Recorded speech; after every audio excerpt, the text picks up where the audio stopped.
اللهم صل وسلم وبارك على سيدنا محمد وعلى اله واصحابه اجمعين. ازيكم عاملين ايه؟ يا رب تكونوا بخير. طبعا وحشتوني جدا، متشكره على الدعم بتاعكم. طبعا النهارده هنعمل مع بعض بيتزا. انا عملتها معاكم قبل كده. عملتها قبل كده معاكم باللحمه المفرومه. النهارده هنعملها بالميكس فراخ او بانيه فراخ. تمام كده. دلوقتي هنشوف العجينه بتاعتنا. انا عملتها قبل كده معاكم، العجينه كانت قطنيه وهشه. النهارده هنعملها اللي هي العجينه الرفيعه. تمام. دلوقتي انا معايا 3 كوبايات من الدقيق. هما بالظبط النص كيلو، 3 كوبايات ونص زي ما انتم شايفين. تمام. انا حطيت هنا 3 كوبايات والنص ده. هشوف هحطه حاجه بحاجه، يعني مش هحطه مره واحده عشان لو احتجت ان انا الم العجينه بتاعتي. تمام كده. معايا طبعا هنا الزيت، ده اساسي. الزيت الفاتح بتاع الاكل او زيت غامق اللي متوفر عندك. معايا هنا معلقه سكر، ذره ملح، ربع معلقه ملح صغيره خالص زي ما انتم شايفين كده. المقادير قدامكم باينه لكم اهي. ماشي. معايا هنا خميره فوريه ياخد منها معلقه. معايا هنا زي نص او كوبايه الا ربع من الميه الدافيه عشان اختبر الخميره فيها. تمام كده. دلوقتي هنحط الملح بتاعنا. طبعا بقى حط اللايك بتاعك واشتراكك في القناه عشان يوصلك كل جديد انا بعمله. دلوقتي بقى احنا هنعمل ايه؟ هاخد كده من الخميره دي معلقه زي ما انتم شايفين اهو.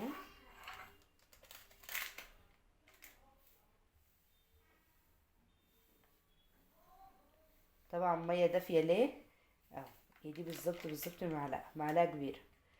طبعا هناخد ليه ميه دافيه عشان طبعا الجو اللي احنا فيه ده ساقعه وكده، فعشان الخميره تختمر معايا بسرعه. تمام كده. هنحط معايا كده في طبق. هجيب طبق. طبعا ما رضيتش ان انا اختبر الخميره الا لما اوريكم انا بعملها ازاي. تمام كده. معايا هنا الخميره بتاعتي اهو. معايا هنا السكر، معلقه برضو من السكر بس مش مليانه قوي. تمام. معايا الميه الدافيه. بسم الله الرحمن الرحيم. هبدا بقى ان انا كده ايه اقلب تقلبتين كده، ومجرد ما تلاقي فقاقيع كده يبقى هي العجينه اختمرت معاكي. يبقى مجرد ما هتلاقي فقاقيع، وكل ما هتسيبيها كل ما هتبدا تعلى معاكي اصلا بالفقاقيع دي. تمام اهو.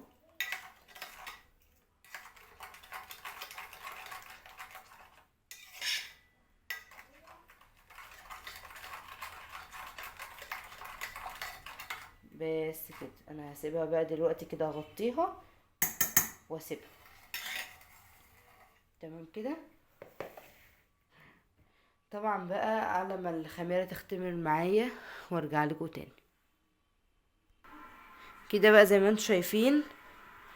مش عارفه باينه معاكم في الكادر ولا ايه. الخميره اهي زي ما انتم شايفين فيها فقاقيع اهي، يبقى هي كده الخميره كويسه معايا. كل ما هتسيبيها كل ما تحس ان هي اصلا عملت وش ورغاوي اكتر. تمام. دلوقتي بقى كده هقلب الملح كده في الدقيق بتاعي. بسم الله الرحمن الرحيم. وهحط الخميره بتاعتي اهو. الخميره هي حطيتها. هبدا ان انا اعمل الدقيق بتاعي كده، اخلطه بالخميره. معايا هنا لبن دافي زي ما انتم شايفين المتوفر عندكم طبعا اهو. لبن كده دفيه بحيث ان انت تستحمليه، وتبداي تحطي شويه بشويه، وتبداي ان انت تعجني العجينه بتاعتك. انا ولا هحط لبن بودره ولا هحط اي زوايد على العجينه بتاعتي. تمام. وهحط شويه زيت في الاخر ان احنا نلم العجينه بتاعتنا. طبعا انا بحط شويه بشويه، ويعني انا زي هحتاج قيمه زي كوبايه، يعني كوبايه لبن، كوبايه الا ربع. بصوا. تبداي بقى كده تلم العجينه بتاعتك.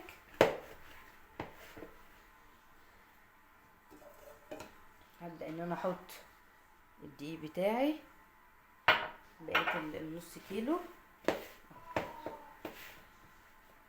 طبعا انا هحتاج شويه لبن لان لسه ما خلصتش الكوبايه بتاعتي، الكوبايه الا ربع بتاعتي. انا بحط شويه بشويه. تبداي بصي كده اهو. هنبدا دلوقتي بقى نحط برضو شويه لبن. عايزه تعجنيها بميه دافيه مفيش مشكله، يعني هي بتديكي برضو نتيجه على فكره كويسه جدا. بس احنا ادام اللبن متوفر عندك مفيش مشكله، مش متوفر اللبن الميه الدافيه على فكره انا عجنتها معاكم، مش فاكره عجنتها قبل كده معاكم بالميه الدافيه ولا لا. كده خلاص انا مش هحط تاني. بسم الله. تبداي بقى ايه تلمي العجينه بتاعتك كده وخلاص. انا مش هحتاج لبن تاني. انا مش فاكره ان عجنتها معاكم لا انا على ما اعتقد عجنتها برضه النوبه اللي فاتت بلبن. بس على فكره لما بعجنها بميه دافيه والله بتديني نفس النتيجه، يعني بتديني برضه نتيجه جميله جدا بصراحه. وان شاء الله تجربوا طريقتي كده في البيتزا. ممكن تحط على فكره عليها لبن بودره بتديكي برضو نتيجه كويسه ما هيش وحشه. طبعا هنبدا نشيل الزوائد اللي في ايدينا دي. هعجن العجينه بتاعتي دي، ممكن تعمليها على فكره بلبن بودره بتديكي النتيجه كويسه يعني مش وحشه، بس انا المره دي حابه ان هي تبقى كده من غير لبن بودره بصراحه ولا اي حاجه. شويه الزيت معايا هيلموا معايا العجينه في الاخر، بس مش هلم العجينه بتاعتي الا قدامكم. هبدا ان انا اعجن في العجينه بتاعتي 5 دقايق، من 5 ل7 دقايق كده. تبداي تعجني فيها لحد ما تبقى ناعمه وطريه خالص معاكي. هعجن العجينه وارجع لكم تاني. بصوا بقى كده بعد ما لميت العجينه بتاعتي طبعا حطيت بقعه زيت صغيره. تمام كده هبدا ان انا احط كمان بقعه زيت اهو، عشان وانت بتعجني اهو. بصوا عشان وانت بتعجني تبقى سهله معاكي. بصوا اهي.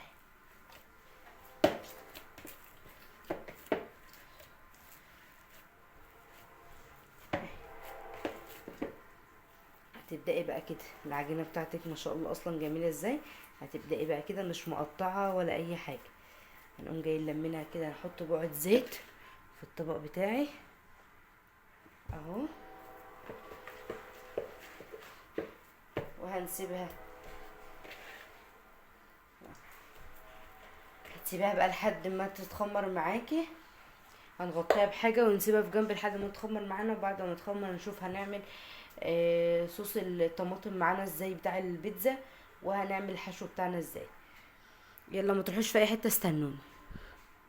كده بقى حبايبي زي ما انتم شايفين طبعا انا سبت العجينه فتره طويله يعني. بصوا نبدا بقى كده ايه نفضي الهواء كده منها اهو، ونبدا نشيل العجينه بتاعتنا. هنركن البوله دي خالص على جنب ونجيب الصينيه بتاعتنا اهو. الصينيه بتاعتي دهناها زيت. عايزه دي اكبر صينيه من صواني البسبوسه.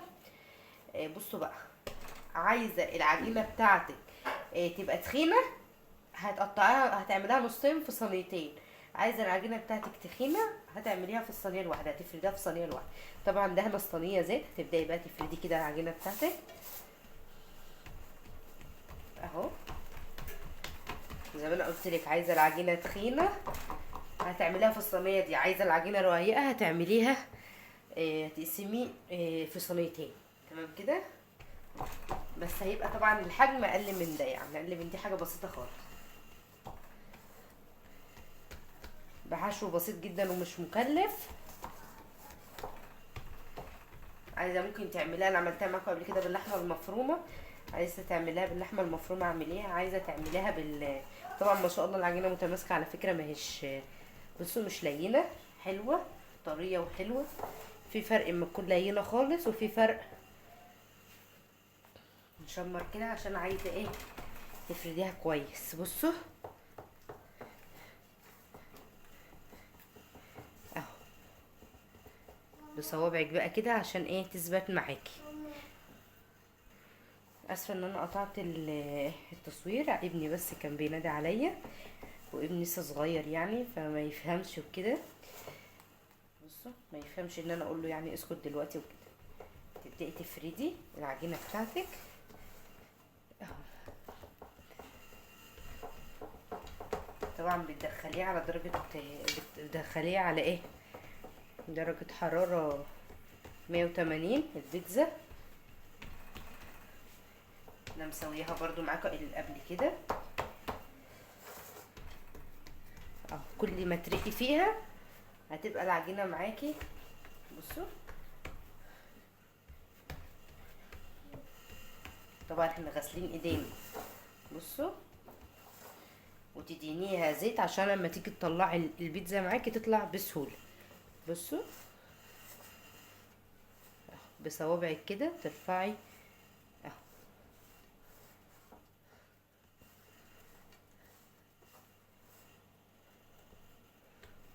هنعمل ايه بقى دلوقتي؟ هنجيب شوكة ونبدأ نغرز في العجينة بتاعتي كده زي ما انتم شايفين. طبعا هنبعد البولة دي كده اهو. هنبدأ نغرز كده نشكشكها عشان ما تلبش معانا تبقى عاملة زي الفطير. هقولك تاني، لو انت حابة ان البيتزا بتاعك تكون رقيقة ما تكونش تخينة، هي كده كده ان شاء الله يعني هتبقى معاكي تخينة وطرية مش اللي هي مكتومة. حباها زي ما انا ما بقولك كده خفيفة ورقيقة، سمكها رقيقة. هتقسمي العجينة دي على 2 وتعمليها في صواني تكون على مقاسها. تمام كده كده خلاص. دلوقتي بقى هنشوف هنعمل ايه. طبعا دلوقتي الصوص بتاع البيتزا بتاعتي اهو. الصوص ده انا عاملاه ده على فكرة صلصة جاهزة خالص عادية.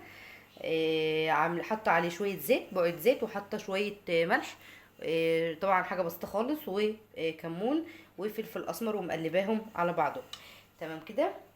لو انت بقى عايزه تعملي الصلصه بتاعت البيت، طبعا الصلصه لو انت جايباها نوع كويس وحمرا قوي كده يعني وحلوه، زي ما انا قلت لك مش هتستاهلي ان انت تعملي صلصه. انت تضربي طماطم يعني وكده وتسبكيها وتعملي صلصه للبيتزا. طبعا هنعملها نحاول الحروف ما نعملش عليها. تمام كده. طبعا اسفه طبعا تاني على انفصال الفيديو، معلش انا اسفه جدا بعتذر. دلوقتي زي ما انا قلت لكم انا دهنت الصلصه بتاعتي. شفتوا اصلا الصلصه ما شاء الله يعني حسب يعني النوع بتاعك بتبقى حمراء قوي يعني فاهميني. ولو متوفر عندكم على فكره من العلب العاديه خالص ما فيش مشكله يعني.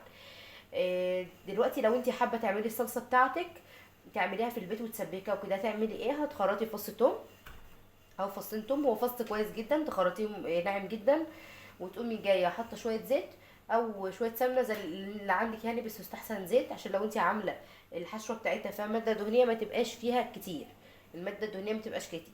شويه زيت من عندك وتحطي التوم، مجرد بس ما تشمي ريحه التوم ما تحمريهوش، قومي جايه نازله بالطماطم بتاعتك حسب الكميه اللي انت هتضربيها في الخلاط، وتسيبيها لحد ما تتسبك، وتقومي جايه حاطه التوابل والبهارات بتاعتها، وتسيبيها لحد ما تبرد وتحطيها على العجينه بتاعتك. تمام كده. انا كده ماشيه معاكم خطوه بخطوه. دلوقتي بقى انا بصراحه محتاره اعمل البيتزا كلها اعمل البيتزا كلها نفس الحشو ولا اعمل نص ونص. بصراحه لسه مش عارفه. دلوقتي معايا حشو ايه ده، بانيه لو انتوا شايفين ده البانيه الجاهز. تمام. طبعا انا قلياه ومخرطاه مكعبات صغيره كده. فهحاول دلوقتي ان انا اهو هحطه دلوقتي كده زي ما انتوا شايفين اهو. هحاول احط في الاماكن اللي مش محطوطه يعني، حاجات مش مكلفه خالص. البانيه عندك ممكن عندك تونه، انا على فكره كنت هعمل نص تونه ونص نص تونه ونص يعني بانيه. لو ما كانش البانيه هيكفي معايا، بس البانيه حجمه كويس مفيش مشكله يعني. دلوقتي بقى معايا احط برضو طماطم كده مقطعاها. بصوا اهو. بصوا بقى دلوقتي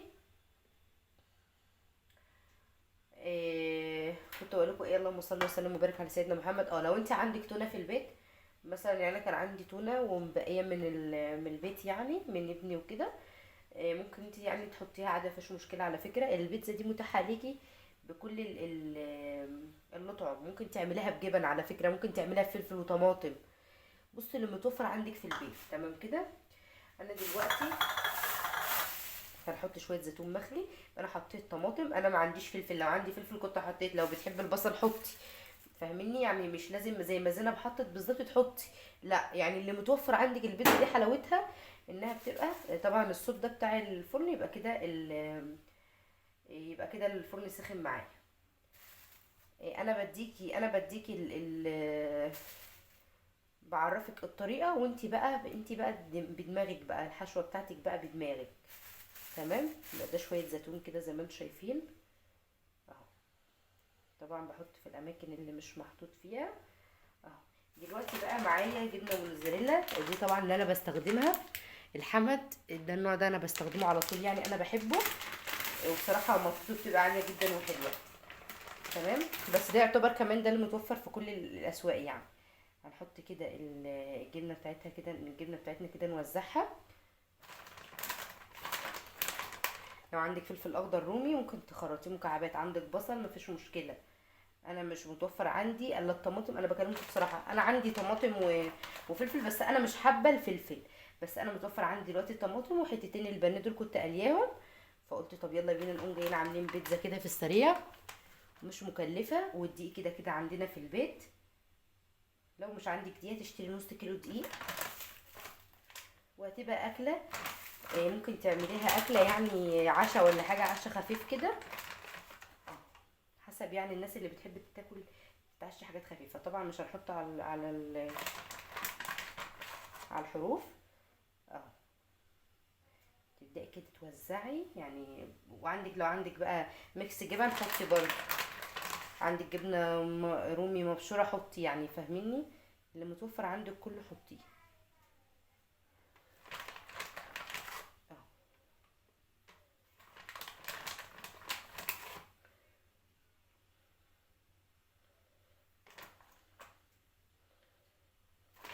ده خلاص زي ما انتم شايفين كده، انا كده كده بقى ايه، خلاص كده مش هحط تاني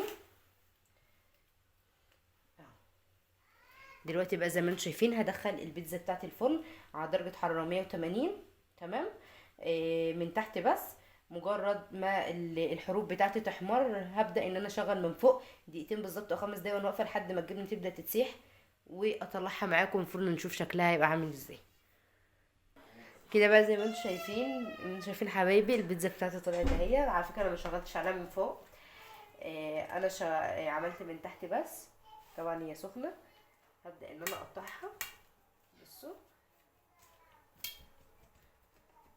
وكالعاده يعني ببقى عايزه اغرف على طول، على ان انا ببقى بقدم لكم الوصفه، وان احنا عشان يعني ايه ناكل وكده. دلوقتي انا هجيب فوطه عشان بصوا، طبعا انا حطيها على فوطه عشان ما ينفعش تحط كده على الرخامه، طبعا لسه مطلعاها على فكره. بصوا اهو.